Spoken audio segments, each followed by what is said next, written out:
saat ini kita melesat di Surabaya.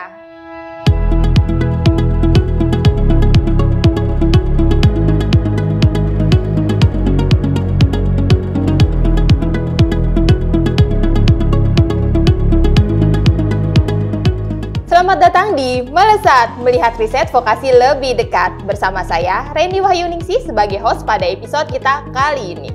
Sekarang kita akan membahas judul penelitian pengaruh penerapan modul spiritual mindfulness berbasis breathing exercise terhadap kecemasan, depresi, dan tekanan darah.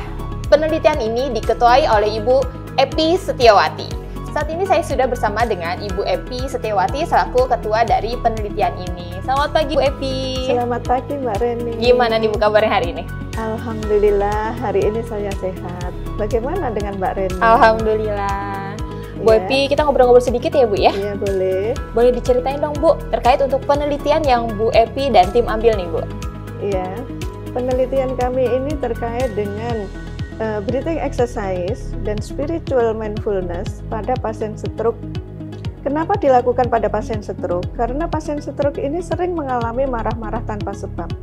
Untuk itu, kami sebagai perawat ingin mengatasi kecemasan dan depresi yang dialami oleh pasien stroke melalui intervensi breathing exercise dan spiritual mindfulness.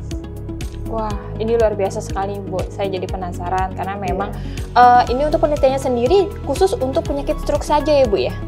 Untuk sementara penelitian yang kemarin memang iya untuk pasien stroke saja. Baik, Bu Epi, kenapa awal mula Bu Evi ini tertarik untuk mengambil penelitian ini Bu? Awal mulanya kami melakukan observasi di rumah sakit yang kebetulan kami juga melakukan bimbingan pada mahasiswa di rumah sakit. Kami melihat bahwa kenapa pasien stroke ini sering mengalami kecemasan, sering marah-marah tanpa sebab, sehingga mengalami tekanan darah yang juga susah untuk turun. Kami berusaha untuk mengatasi masalah tersebut melalui breathing exercise awalnya. Namun karena breathing exercise ini kurang adanya ketenangan di dalam hati para pasien, kami berusaha menambahkan adanya spiritual mindfulness. Bagaimana prosesnya spiritual mindfulness ini? Ketika pasien tarik nafas panjang, breathing exercise-nya, dia berusaha mengeluarkan pelan-pelan dengan membacakan istighfar. Dengan demikian, kecemasan bisa teratasi dan tekanan darah juga bisa turun ya Bu ya. Iya. Baik, jadi Ibu memang secara langsung melihat si pasien tersebut ya Bu ya, kegelisahannya, kecemasannya, sehingga muncul ide tersebut. Ibu Epi bersama tim untuk melakukan penelitian ini, seperti itu ya. Betul Mbak Reni. Baik. Untuk urgensinya dari penelitian ini sendiri itu seperti apa nih Bu Epi? Urgensinya untuk mengatasi masalah pasien yang agar tidak terjadi gangguan akibat dari stroke tadi menjadi lebih parah. Kami berusaha untuk mengintervensikan spiritual mindfulness berbasis breathing exercise untuk mengatasi dari kecemasan yang pada pasien stroke itu kita tahu bahwa kecemasan itu seakan-akan meluap-luap diiringi dengan emosi. Ya, betul, dengan emosi yang tanpa sebab. Bahkan emosi itu juga tidak terkendali. Nah, melalui breathing exercise dan spiritual mindfulness ini, pasien akan bisa menerima kondisi sakit dan penyakitnya. Pasien tidak merasa denial dengan kondisi sakit dan penyakitnya tersebut. Demikian kira-kira. Berarti bisa lebih lapang dada untuk menerima kondisinya seperti itu ya Bu ya? Iya betul. Bu coba dong Bu untuk breathing exercise itu seperti apa sih Bu? Breathing exercise itu tarik nafas panjang selama 3 menit, dipertahankan, kita keluarkan secara pelan-pelan dengan betul. Astagfirullahaladzim, astagfirullahaladzim, astagfirullahaladzim. Gitu. Dengan demikian hati akan tenang, lebih tenang, pikiran ya, Bu, ya? juga tidak terbawa emosi. Betul, gitu. Jadi menjadi lebih tekanan darah pun juga akan mengikuti turun. Betul. Jadi kita harus tarik nafas selama 3 menit sambil istighfar ya Bu ya? Sambil istighfar. Baik, jadi mohon maaf nih Bu, berarti untuk saat ini untuk pasien stroke-nya masih di agama muslim ya Bu ya? Iya, kebetulan penelitian kami kemarin masih ada di muslim Bu. Baik, untuk penelitian ini sendiri pelaksanaannya dimulai dari kapan tuh? Dimulai dari bulan Mei 2020 ya, dan berakhir di bulan Agustus pada tahun 2027. Baik, jadi terhitung berapa bulan saja ya Bu ya? Iya, 4 bulan. Cukup singkat. Iya. Oh ya Bu Epi, boleh dong Bu diceritain mengenai proses dari penelitian yang Bu Epi ambil ini Bu? Oh, baik. Proses penelitian ini terbagi atas 4 tahapnya. Tahap pertama kita memberikan sosialisasi tentang spiritual mindfulness-nya dan prakteknya juga. Yang kedua, kita sosialisasi dengan breathing exercise, juga dilanjut praktek. Yang ketiga, kita mulai mengimplementasikan. Yang keempat, kita mengevaluasi sejauh mana pasien ini mampu menerapkan spiritual mindfulness dan breathing exercise. Ada waktu-waktu tertentu nggak sih Bu untuk breathing exercise tersebut? Oh, ada waktu-waktu tertentu. Jadi pasien melakukan gerakan breathing exercise, spiritual mindfulness ini pada pagi hari, siang hari, dan malam hari menjelang tidur. Kenapa ini dilakukan di malam hari menjelang tidur? Karena dengan harapan ketika setelah melakukan intervensi spiritual mindfulness dan breathing exercise ini, pasien menjadi lebih tenang, tidur menjadi lebih nyenyak, sehingga bangun tidur harapannya akan segar kembali. Berarti ini seperti relaksasi ya Bu ya? Iya, seperti relaksasi. Baik, berarti ini untuk pasien yang rawat inap ya Bu ya? Betul, pasien yang rawat inap. Wah, nih Bu, ada nggak Bu perbedaan sebelum dan sesudahnya Bu? Kalau sebelum intervensi, pasien belum mampu untuk mengendalikan kecemasannya tersebut dan depresinya masih terlalu tinggi. Tensinya rata-rata masih di atas 170. Wah, tinggi juga ya Bu ya? Iya, untuk kondisi pasien. Namun ada juga pasien yang sebelum intervensi itu tensinya 200. Ada beberapa pasien yang memang cukup tinggi. Iya, memang dia ada riwayat hipertensi sebelum intervensi itu sekitar 200. Namun setelah intervensi selama 5 hari, jadi 1 hari 3 kali, selama 5 hari, pasien lebih mampu mengendalikan kecemasannya, lebih mampu mengendalikan depresinya, termasuk emosinya tersebut. Dan tensinya menjadi lebih bagus. Lebih baik ya Bu? Iya, dari yang 170 menjadi 140. Wah, luar biasa. Iya, dari yang tadi 200 menjadi 170. Wah, demikian. Ternyata sangat efektif ya Bu ya? Sangat efektif. Jadi bisa mengontrol emosional si pasien tersebut ya Bu ya? Iya, betul Mbak Reni. Ini kan sudah diimplementasikan ya Bu ya? Sudah. Ke berapa pasien tuh Bu? Kita waktu itu 45 pasien. Iya, 45 pasien. Namun memang kondisi pasien stroke Mbak Reni ya, sehingga kita tidak bisa melakukan proses tersebut sesuai dengan jadwal yang kita buat. Misalkan tadi pada tahap sosialisasi tahap pertama, sosialisasi tahap kedua itu masih bisa dilakukan. Tetapi ketika masuk tahap ketiga, kita mengevaluasi sejauh mana kemampuan pasien untuk melakukan spiritual mindfulness berbasis breathing exercise, ternyata tidak bisa 5 hari selesai. Kita karena kondisi pasien tidak mampu, sehingga kita harus mengulang kembali di tahap 3. Terus ada beberapa pasien yang tidak lupa bagaimana pelaksanaan breathing exercise tersebut, sehingga kita harus mengajari lagi di tahap pertama, tahap kedua, begitu. Sehingga sebenarnya penelitian itu kalau terjadwal bagus sesuai dengan planning ya, itu 1,5 bulan selesai. Namun karena kondisi pasien yang demikian itu kita tidak bisa memprediksi ya, pasien stroke ini kita menjadi 4 bulan baru selesai. Baik, berarti tergantung si pasien itu sendiri ya Bu ya? Betul, tergantung dari kondisi pasien itu sendiri. Itu didampingi oleh dokter nggak sih, Bu? Iya, waktu intervensi itu di intervensi awal sebelum kita didampingi oleh dokter spesialis saraf, terutama di dalam menyusun modul dari breathing exercise dan spiritual mindfulness. Namun karena kesibukan beliau waktu itu juga tidak bisa selama 4 bulan full ya Bu ya, tetapi ya ketika ada hal-hal urgent kita konsulkan ke beliau. Selain itu waktu itu juga kita mendapat izin dari direktur rumah sakit. Rumah sakit yang kita tempati ini adalah Rumah Sakit Angkatan Udara M. Munir Lanut Saiful Abdurrahman Saleh yang ada di Malang. Wow. Kami mendapatkan izin penuh untuk melakukan intervensi tersebut. Selain itu kami juga melibatkan staf keperawatan yang ada di sana, Mbak Reni. Jadi kebetulan mahasiswa yang kami bimbing ini adalah mahasiswa, beliau adalah staf yang bekerja di sana juga berarti ya Bu ya?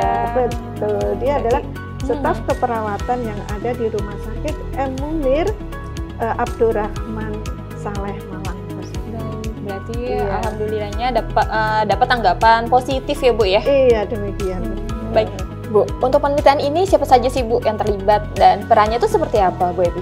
Iya, yang terlibat di dalam penelitian ini ada dokter spesialis saraf yang kebetulan beliau juga ada di Rumah Sakit M. Munir Abdurrahman Saleh Malang. Yang kedua ada Prof. Mulyadi, beliau ada di spesialis paru-paru. Kebetulan beliau juga pembimbing kedua dari proses penelitian ini. Beliau adalah dosen di Fakultas Keperawatan Universitas Nahdlatul Ulama Surabaya. Selain dokter spesialis saraf yang ada di rumah sakit tersebut, kami juga didampingi oleh kasih perawat yang ada di Rumah Sakit M. Munir Lanut Abdurrahman Saleh tersebut. Apakah ada mahasiswa yang terlibat juga, Bu? Oh, mahasiswa iya ada, mahasiswa dari Prodi Keperawatan Terapan, yaitu Magister Keperawatan Terapan, yaitu mahasiswa S2, yang kebetulan tesisnya juga kami bimbing untuk mengambil penelitian tersebut. Kami juga melibatkan mahasiswa S1 juga untuk membantu ketika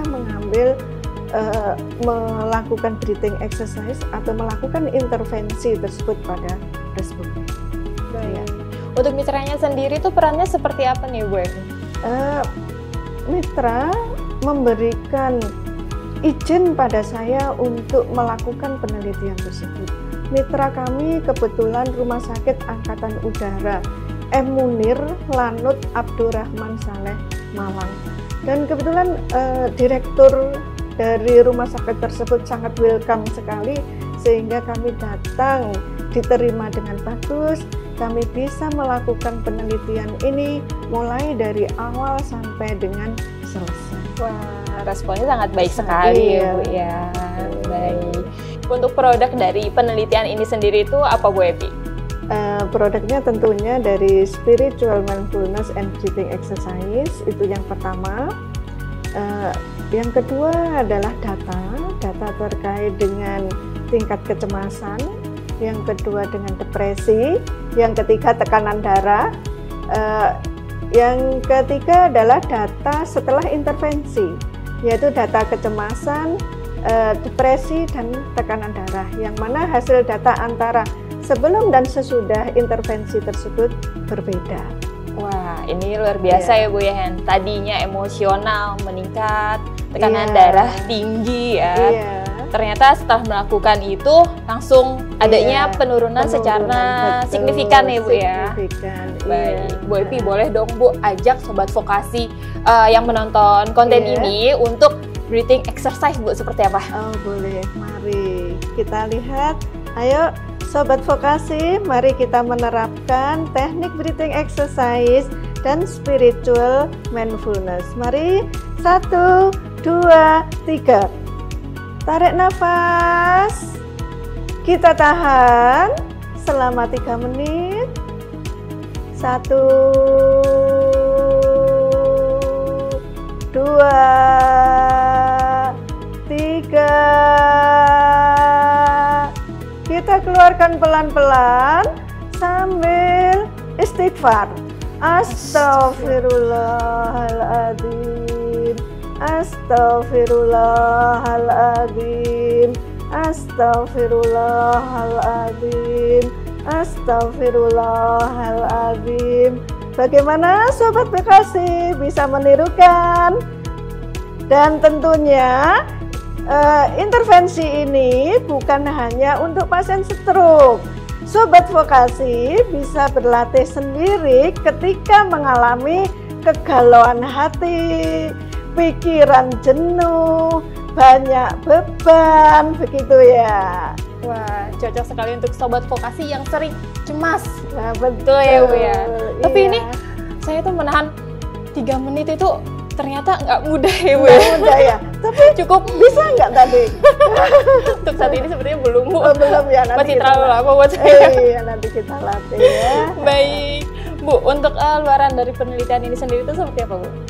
Luarannya berupa modul, tadi modul intervensinya dari spiritual mindfulness dan breathing exercise. Yang kedua adalah artikel yang kami publish ke jurnal Sinta 2. Yang ketiga adalah haki. Wah, berarti sudah ada hakinya ya Bu sudah ya? Ada hakinya. Baik. Wah Bu Evi, ada nggak sih Iya. Bu cerita menarik selama penelitian ini berlangsung nih Bu?